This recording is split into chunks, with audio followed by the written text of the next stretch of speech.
Desde hace algún tiempo, he estado leyendo una gran cantidad de comentarios y afirmaciones sobre que Brasil es tal vez uno de los países con las leyendas, historias o situaciones más extrañas y surrealistas, al punto de que se llega a etiquetar al país dentro de la etiqueta de bizarro. El día de hoy, te voy a presentar una serie de leyendas urbanas, misterios sin resolver, sucesos peculiares e incidentes de la vida real bastante escabrosos que ocurrieron en suelo brasileño, para que puedas conocer tan solo un poco del folclore extraño, así como el día a día de este país sudamericano.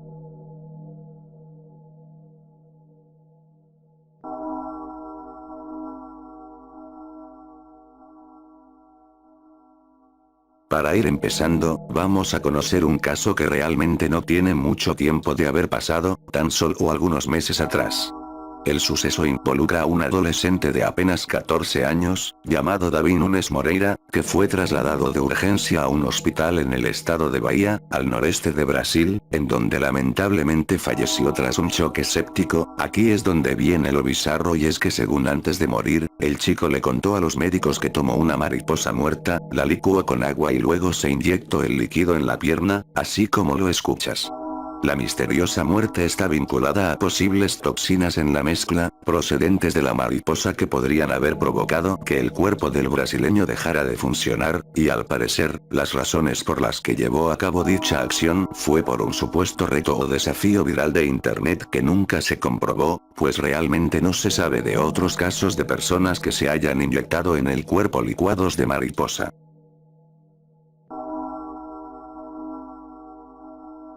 Tan solo hace algunos años atrás, más específicamente el 26 de junio del 2018, en el infame y reconocido tablón de imágenes, 4chan, se empezó a difundir un rumor que simplemente podría definirse como de lo más bizarro. Este nos decía que en julio del año 2016, durante los Juegos Olímpicos de Brasil, un error de transmisión en un canal brasileño provocó que se emitiera un episodio pirata de Bob Esponja, en donde el sonido del clarinete de Calamardo era reemplazado por una nota marrón, lo que provocó que varios brasileños les diera diarrea y defecaran en sus pantalones al ver el episodio. Si no sabes lo que es una nota marrón, se trata de una hipotética frecuencia de infrasonidos que, debido a su resonancia, provocaría un efecto laxante en los seres humanos si la llegaran a escuchar, provocando por tal motivo, que su estómago soltara su contenido. La historia se pone aún más exagerada, cuando se menciona que varios vídeos del incidente fueron publicados en las redes sociales evidenciando el suceso, pero que el gobierno de Brasil junto a la mismísima CIA, empezaron a censurar y eliminar tales pruebas de lo que había pasado, al punto de no quedar evidencia del episodio hasta la fecha, con tal de no afectar ni ensuciar la imagen del país. La realidad de todo esto, es que se trató de un simple bulo originado en 4chan, empezando por el hecho de que el supuesto efecto secundario de la nota marrón es algo hipotético, además de que no existe testimonio alguno de las supuestas víctimas del incidente, pues al tratarse de un hecho que ocurrió en la televisión a nivel nacional, debió ser un escándalo bastante cubierto por los medios y deberían existir varias anécdotas al respecto.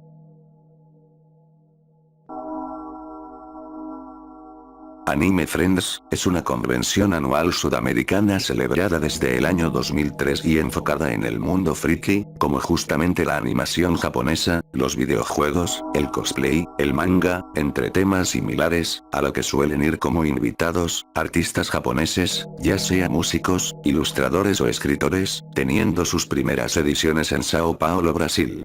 Justo en una de estas presentaciones, más específicamente la del año 2005, ocurriría un aparente incidente que simplemente puede considerarse como infame y repulsivo. Un tipo de nombre, Tarciso Félix, vestido con un cosplay de Kankuro, personaje proveniente de la serie Naruto, habría llevado un cadáver en lugar de la marioneta que el personaje tiene en la espalda, el cual habría sido descubierto por el olor insoportable que emitía el cuerpo sin vida, y que sería obtenido por parte del chico mediante el laboratorio de su universidad, donde estudiaba como cirujano. Posterior a esto, los organizadores llamarían a la policía arrestando al chico y siendo el evento cancelado, intentando ocultar la historia, inventando otras razones para la cancelación de la convención. Pero bien que hay de cierto sobre esta extraña historia, pues no mucho realmente, ya que no hay pruebas sólidas ni nada al respecto sobre aquella edición de Anime Friends del 2005, al parecer solo se trató de un bulo o leyenda urbana de internet originada en Reddit y otros foros similares.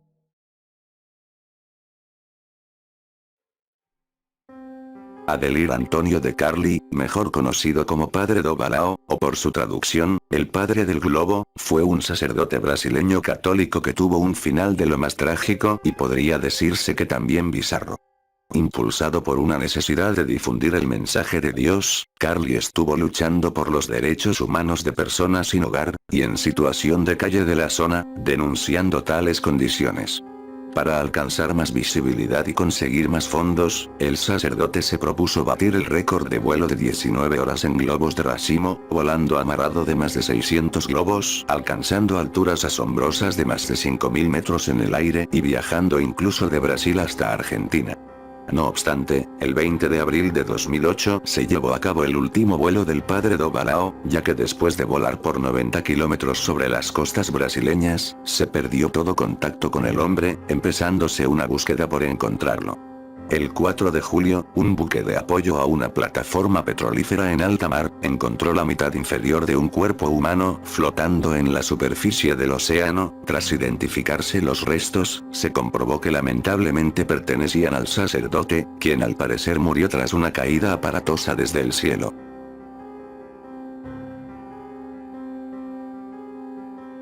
Vitor Belfort, es un artista marcial mixto brasileño retirado que compitió en la categoría de peso medio, llegando a empresas como la UFC, y siendo considerado una leyenda en el ámbito de las artes marciales mixtas. No obstante, una de las situaciones más duras que le ha tocado vivir a Vitor, es la misteriosa desaparición de su hermana en el año 2004, quien hasta el día de hoy, sigue siendo un caso sin resolver.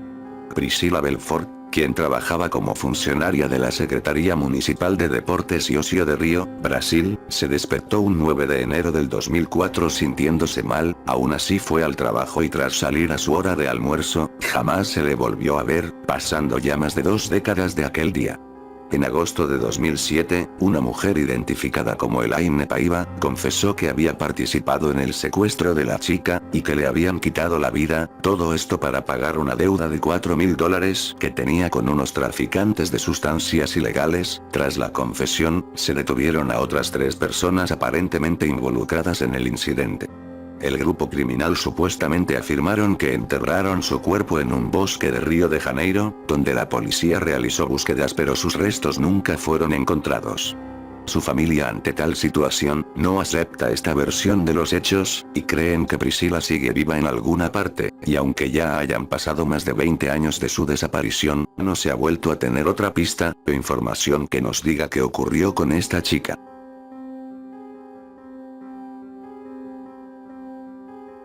Cándido Godoy, se trata de un remoto municipio brasileño ubicado en la frontera con Argentina y que cuenta con una de las peculiaridades o anomalías más curiosas, pues es el lugar donde nacen más niños gemelos en todo el mundo, pues de cada 10 mujeres que dan a luz, una de ellas procrea a 2 mellizos exactamente iguales, pero no solo es la situación de los gemelos lo que ocurre en este pueblo brasileño, sino también el hecho de que la mayoría de los hermanos idénticos son rubios y de ojos azules. La extraña situación ha sido causa de diversas hipótesis e investigaciones, siendo una de las más peculiares y macabras, la que involucra al infame Joseph Mengele, conocido como el Ángel de la Muerte durante el Tercer Reich. Si no conoces a este hombre, se trata de un oficial alemán nazi, a quien se le recuerda por sus actos en los campos de concentración y exterminio, donde realizó experimentos mortales con prisioneros, y fue miembro del grupo de médicos que seleccionaba víctimas para ser ejecutadas en las cámaras de gas. Tras la caída de la Alemania nazi, Mengele se cambió el nombre y se refugió en Sudamérica, viviendo entre la frontera de Brasil y Argentina. Aquí es donde entra la leyenda urbana, pues se ha intentado explicar que la gran cantidad de gemelos en Cándido Godoy fue por experimentos del médico, quien hizo del poblado brasileño un laboratorio humano, utilizando a sus habitantes como conejillos de indias, ya que el hombre siempre se encontró obsesionado con el tema de los mellizos y gemelos.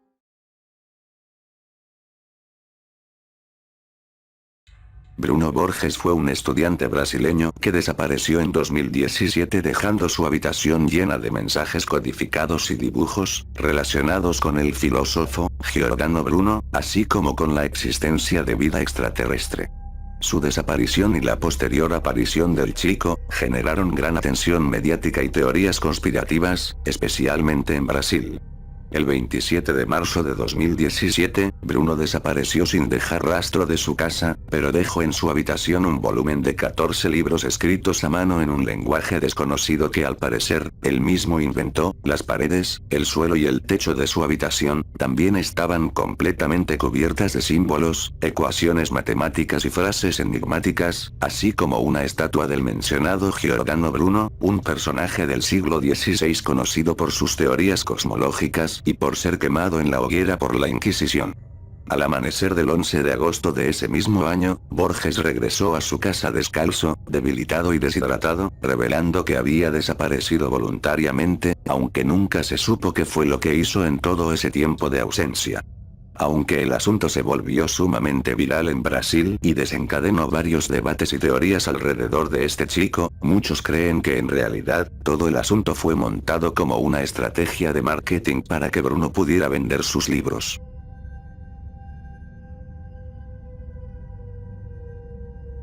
La Operación Prato fue una misión militar ejecutada por la Fuerza Aérea Brasileña, con el fin de investigar una serie de avistamientos extraños, relacionados a objetos voladores no identificados en el municipio brasileño de Colares. Los objetos avistados en los registros militares fueron descritos como una serie de cuerpos luminosos, vinculados a fenómenos denunciados por habitantes y autoridades, y divulgados por la prensa local, que informó sobre supuestos ataques a la población, siendo llamados chupa chupa. El incidente más conocido ocurrió en abril de 1977, con dos pescadores que al parecer, fueron atacados por uno de estos supuestos ovnis, disparándoles una especie de láser-luz extraña, que les provocó quemaduras matando a uno de los pescadores y dejando al otro sumamente herido. Tras esto, hubo una extensa cobertura de prensa, radio y televisión, que difundieron relatos de traumáticos encuentros de estos objetos con residentes de pueblos y ciudades, generando un enorme pánico entre las poblaciones locales. En enero de 1996, la ciudad brasileña de Varginha vivió una serie de acontecimientos que pusieron en alerta a varios ufólogos de todo el país por la supuesta caída de un ovni en los alrededores de la población. Lo más extraño vino cuando se empezó a difundir el rumor de que los militares atraparon a seres que venían a bordo de este objeto, extraterrestres de baja estatura y de cabeza desproporcionada, que fueron trasladados secretamente hacia Estados Unidos.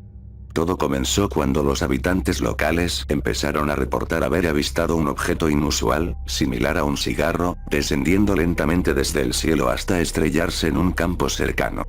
Posterior a esto, 3 chicas que andaban por la zona, afirmaron haber encontrado una criatura extraña en un terreno baldío, con piel aceitosa, ojos rojos y una expresión de miedo, algo que simplemente no era humano, aunque los militares quisieron tapar la situación, bloqueando rápidamente el área y afirmando que solo era un hombre mentalmente inestable. Aún así, existen muchos testigos oculares que observaron al curioso ser. Otra extrañeza de este caso, es que el personal que atrapó a la criatura con sus propias manos, murió más tarde en el hospital debido a una infección desconocida, y de hecho a ninguno de sus familiares se les permitió ver ni poseer los cuerpos. Este fue el caso del forense de Marco Cerecé, que murió por extrañas toxinas que se alojaron en su sangre. El caso o incidente ovni de Varginha, es uno de los más interesantes respecto a la ufología y de forma vulgar, también se le ha nombrado como el ET de Varginha, en referencia al personaje de ficción. El manuscrito 512 o documento 512, es un archivo que data del período del Brasil colonial, y conservado actualmente en el acervo de la Biblioteca Nacional de Río de Janeiro.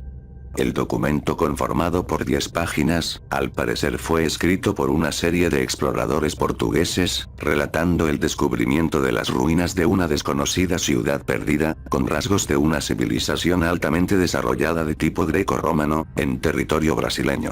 El informe menciona también el hallazgo de grandes yacimientos de oro y plata en el lugar, por lo que el manuscrito 512 es probablemente el documento más famoso de la Biblioteca Nacional, y según el punto de vista de los historiadores brasileños, constituye la base del mayor mito de la arqueología nacional, pues no se sabe absolutamente nada de aquella ciudad perdida hasta la fecha.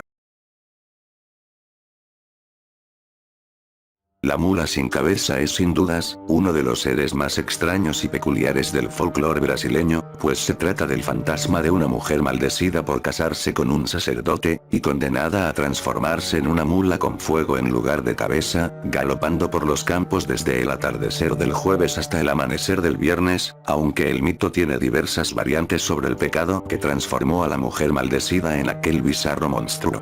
La bestia recorre distintas parroquias durante la noche, y lanza chispas de fuego por el agujero de su cabeza faltante, sus pezuñas son como herraduras de hierro y el ruido de su galope, así como la estridencia de su relincho se pueden oír a lo lejos, avisando de su presencia. A veces el monstruo solloza como una criatura humana o también puede relinchar a pesar de no contar con una cabeza. Gustavo Barroso, considerado el maestro del folclore brasileño, plantea la hipótesis de que el origen del mito se debe al uso exclusivo de mulas como animales de tiro por parte de los obispos, de acuerdo a algunos documentos del siglo XII.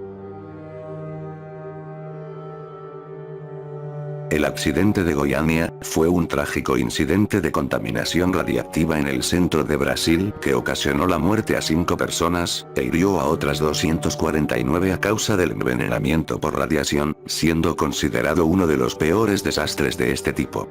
En septiembre de 1987, una fuente radiactiva médica en desuso, fue sustraída de un hospital abandonado, que fue lo que provocó el incidente tras ser manipulada por varias personas. El objeto fue desmantelado obteniendo una cápsula de cesio que emitía rayos gamma. La exposición a la radiación provocó náuseas a los 2 hombres que la desarmaron tras un par de días, pero pensaron que se debía a algo que habían ingerido, hasta que les empezó a causar quemaduras en la piel, teniendo uno de ellos el amputarse su brazo.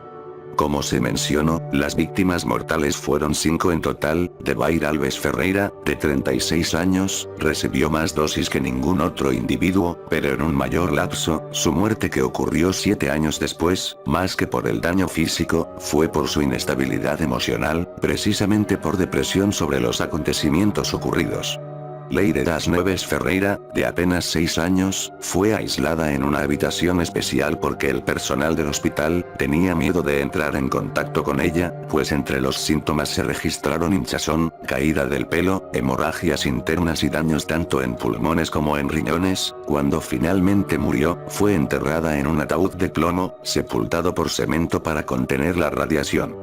Gabriela María Ferreira, de 38 años, cayó enferma 3 días después de entrar en contacto con la sustancia. Su estado empeoró y registró hemorragias internas, especialmente en las extremidades, ojos y tracto digestivo, así como caída del cabello, muriendo poco después. Israel Batista dos Santos, de 22 años, era el empleado técnico que trabajó con la fuente radiactiva para extraer el plomo, desarrollando serias complicaciones respiratorias y linfáticas, muriendo a los 6 días. Finalmente, Admilson Alves de Sousa, de 18 años, fue la última víctima, ocurriéndole lo mismo que a Israel Batista. Hasta este punto, ya todos deben saber perfectamente a qué hace referencia el título, To Hear One Cup, pero si no es así, déjate explico. Traducido como 2 chicas y una copa, se trata del apodo no oficial del tráiler de Hungry Bitches, una película para adultos brasileña de 2007 que nunca se estrenó, que basaba su contenido en mostrar a 2 chicas haciendo actos increíblemente obscenos, nauseabundos y abyectos de coprofagia y coprofilia, defecando en una taza, consumiendo excremento y después vomitándolo entre sus bocas. El video se convirtió desde su estreno en un fenómeno de internet, consiguiendo hacerse viral a pesar del contenido repulsivo de este, llegando a estar envuelto en varias leyendas urbanas que nunca se esclarecieron. Empezando por el hecho de que algunos teorizan que el excremento usado en el video era falso y en realidad se trataba de chocolate, mantequilla de cacahuate o frijoles refritos. No obstante, también se llegó a decir que en realidad, las participantes habían hecho varios vídeos reales de coprofilia, y que incluso una de ellas murió por una infección. El material fue producido por la empresa MFX Media, que es famosa en Brasil por producir una gran cantidad de películas fetichistas para adultos, abordando algunas de las fantasías más extrañas y repugnantes, y el director fue Marco Fiorito, un fetichista compulsivo que incluso llegó a ser arrestado en Estados Unidos por cargos de obscenidad. Emociones de un caballo, o también conocida como Emociones de un burro, se trata de una extraña película brasileña realizada en São Paulo durante 1986, que ha estado envuelta entre varias confusiones tras aparecer en diversos icebergs de cintas perturbadoras. Al parecer se creía que era una película con escenas reales de bestialismo, más que nada por el título de la cinta, aunque más tarde se confirmó que fue un filme para adultos realizado por el director, Sadie Baby, conocido por sus obras transgresoras y extremas, donde presentaba escenas de lo más peculiares para la época, incluyendo algunos fetiches extraños. Respecto a Emociones de un burro, que es el nombre original de la película y no la del caballo, en realidad trataba de un hombre con VIH-Sida, que buscaba venganza contra su padre por embarazar a su novia, y al menos en la hipnosis, no se menciona la participación de un burro en la película. También se creía que podría ser material perdido por la poca información disponible de esta. Sin embargo, existe la hipnosis, algunas fotografías de sus escenas y pósters promocionales, por lo que no está tan perdida como se cree. No obstante, aquí viene otro detalle curioso, y es que al parecer existe otra cinta mucho más antigua que sí lleva el título de Emociones de un caballo, realizada por otro director y que esta sí abordaba el tema del bestialismo, pero una vez más, la información alrededor de este título es prácticamente nula, por lo que se reconoce a la película de Sadie Baby como la que aparece en los múltiples icebergs de filmes perturbadores. El caso de las máscaras de plomo se trata de un caso sin resolver ocurrido en agosto de 1966 en Niterói, en el estado de Río de Janeiro en Brasil. El día 20 de aquella fecha, un niño volaba una cometa con normalidad, cuando encontró los cuerpos de dos hombres fallecidos y denunció los hechos a las autoridades. Cuando un pequeño equipo de policías y bomberos acudieron a la zona, hallaron una escena inusual. Los dos cadáveres descansaban uno al lado del otro, parcialmente cubiertos por la hierba, cada cuerpo vestía de traje, usaban unos anteojos de plomo, y llevaban puesto un impermeable. No había heridas visibles, signos de traumatismo ni evidencia de lucha.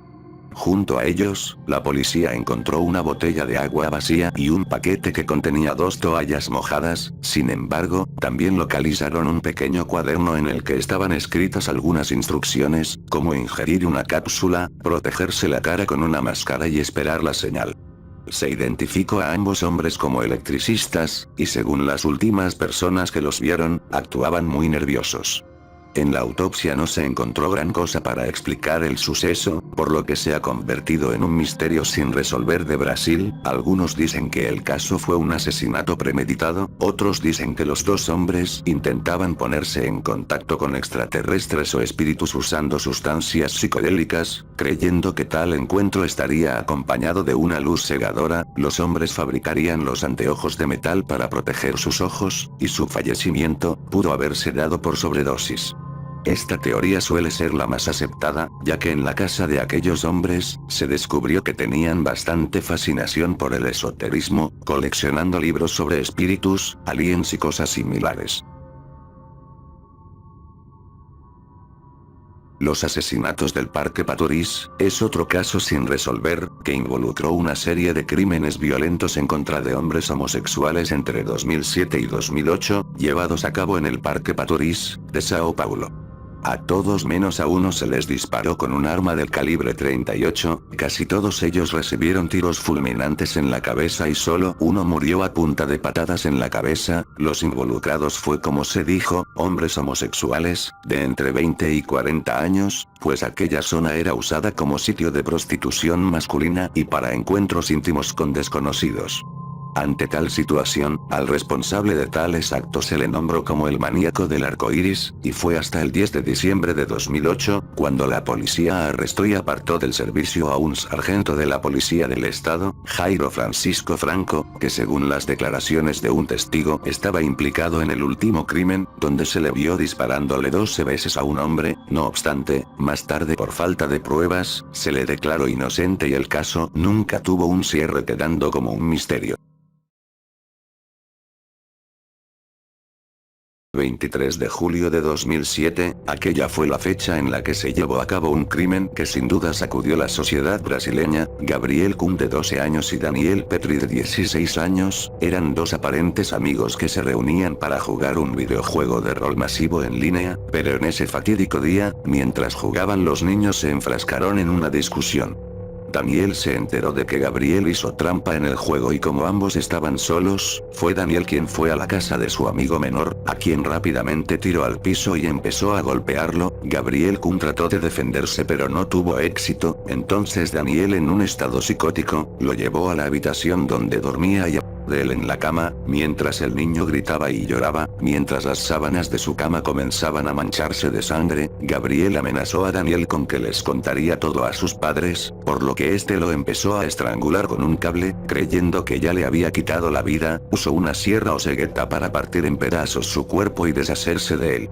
No obstante, Gabriel todavía seguía vivo y al cortarle una pierna por completo, este recuperó la conciencia y empezó a gritar por el dolor insoportable. Al cortarle la segunda pierna, el chico volvió a perder la conciencia, pero se mantuvo vivo según los resultados de la autopsia, falleciendo más tarde por pérdida masiva de sangre. Como Daniel tenía la intención de continuar cortando las partes restantes del cuerpo, siguió en la casa hasta que llegó la madre de Gabriel, encontrando a su hijo ya sin vida en un charco de sangre y a Daniel en pleno acto, por lo que inmediatamente fue detenido y juzgado a solo 3 años de cárcel por ser menor de edad. Según lo que relataron los padres de Daniel Petri, es que desde muy niño desarrolló actitudes violentas y rebeldes, a cada pequeña provocación reaccionaba con una violencia inusualmente grande. También se sometió a psicoterapia varias veces, de la que a menudo se escapaba, pasando la mayor parte de su tiempo viendo televisión, internet o jugando a los videojuegos.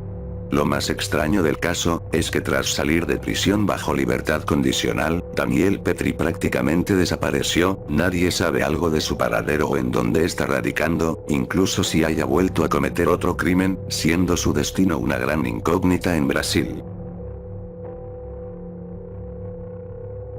De este caso encontré información demasiado limitada, pero al parecer ocurrió el año pasado y fue un incidente de lo más escabroso. Una madre de 27 años en Brasil decapitó y bebió la sangre de su propio hijo de 6 años en un aparente rito satánico, usándolo como sacrificio. De acuerdo con el relato de los vecinos, durante la mañana del 20 de septiembre se escucharon gritos por parte del menor, quien presuntamente estaba suplicando por su vida. Alertados por los llantos y gritos, inmediatamente llamaron a las autoridades brasileñas y solicitaron la presencia de elementos de seguridad, pues la cosa por cómo sonaba no era nada bueno. Cuando la policía llegó al departamento encontró una terrible escena. En la vivienda estaba la mujer con un cuchillo en la mano y la cabeza de su hijo en el suelo, haciendo un aparente rito, a lo que la policía decidió darle varios tiros al no soltar el arma. La madre, identificada como María Rosalía Goncalves Méndez, falleció después de semanas interna en el hospital, tras las múltiples heridas de bala que obtuvo cuando agredió a la policía. Los vecinos, indignados por la crueldad de la mujer, días después invadieron el cementerio, exhumaron el cuerpo de María y lo quemaron hasta hacerlo cenizas, tal y como si se tratara de una bruja. El caso Ana Lidia es considerado por muchos como uno de los peores incidentes ocurridos en territorio brasileño, que involucró a una pequeña niña de 7 años llamada justamente Ana Lidia, que tras ir al colegio, sería raptada y más tarde, la encontraron sin vida con signos de abuso y tortura, perdiendo la vida por asfixia. Cuando la policía la encontró, estaba medio enterrada en una zanja, cerca de la cual había huellas de neumáticos de motocicleta y 2 condones usados, evidencia que fácilmente podría llevar a las identidades de los perpetradores. Además, su cuerpo estaba desnudo, con quemaduras de cigarrillo y el cabello mal cortado. Los sospechosos del crimen fueron varios, incluyendo el propio hermano de la niña, Álvaro Enrique Braga, quien aparentemente la vendió a unos traficantes. No obstante, y de forma turbia, se ha culpado también a varios hijos de políticos y figuras prominentes de la alta sociedad brasileña. Sin embargo, los culpables nunca fueron identificados, y el caso de Ana Lidia se convirtió en un símbolo de impunidad durante la dictadura militar brasileña, pues uno de los señalados fue el hijo del entonces ministro de Justicia, Alfredo Bussait, quien según falleció poco después del crimen. El tema es que una reportera afirmó que el hombre aún seguía con vida, fingiendo su muerte, y que existían varios testigos que lo señalaban como culpable. Tras esto ocurrieron una serie de sucesos extraños, como las muertes inesperadas de algunos de estos testigos, y la exhumación del cuerpo de este hombre, aunque fue autorizada, tuvo un montón de fallos, desenterrándose otros cuerpos que no eran el del implicado, aunque eventualmente sí se confirmó su muerte en 1986, por lo que el caso se quedó sin resolver. El caso de Pedrinho Matador es uno de los más particulares respecto a un asesino en serie, pues entre las 70 víctimas aproximadas que llevó a cobrarse, la mayoría de ellos eran traficantes, criminales, abusadores y otros asesinos. Pedrinho creció en un entorno sumamente violento, y se estima que empezó en el mundo criminal a los 11 años de edad, acabando con la vida de un traficante, su hermano y su cuñado. Incluso se dice que también se cobró la vida de su propio padre debido a los maltratos que le propinó cuando era niño. Tras la muerte de una novia suya a manos de otro criminal, irrumpió en una fiesta donde se encontraba este, y abrió fuego acabando con 6 personas y dejando varios heridos, por lo que finalmente fue llevado a prisión. Cabe decir que para este punto, ni siquiera tenía los 18 años. Tras esto, pasó cerca de 43 años en prisión, donde siguió acabando con la vida de múltiples criminales, adjudicándose cerca de 40 víctimas dentro de la cárcel. Incluso llegó a acabar con un abusador dentro de un furgón policial mientras eran trasladados a la prisión. A pesar de que llegó a recibir cerca de 400 años en prisión por todos sus crímenes, finalmente fue liberado en 2007 por cambios en el Código Penal y empezó a llevar a cabo una vida normal. Incluso en 2018 se volvió youtuber, dedicando su canal a explicar sus antecedentes delictivos y dando consejos a jóvenes y al público en general para no cometer actos que atenten contra la vida humana, convirtiéndose en una pequeña celebridad brasileña. No obstante, el 5 de marzo de 2023, a la edad de 68 años, el llamado Pedrinho Matador fue abatido a tiros frente a su propia residencia por unos perpetradores desconocidos quienes escaparon en un automóvil. Todo apunta a que el hecho se llevó a cabo por alguna venganza de las tantas víctimas que se cobró este hombre a lo largo de su vida. Jonathan Celestrino, o mejor conocido por algunos como el Maníaco de la Cruz, es un asesino en serie brasileño que cometió 3 crímenes rituales entre julio y octubre de 2008, cuando aún era un adolescente.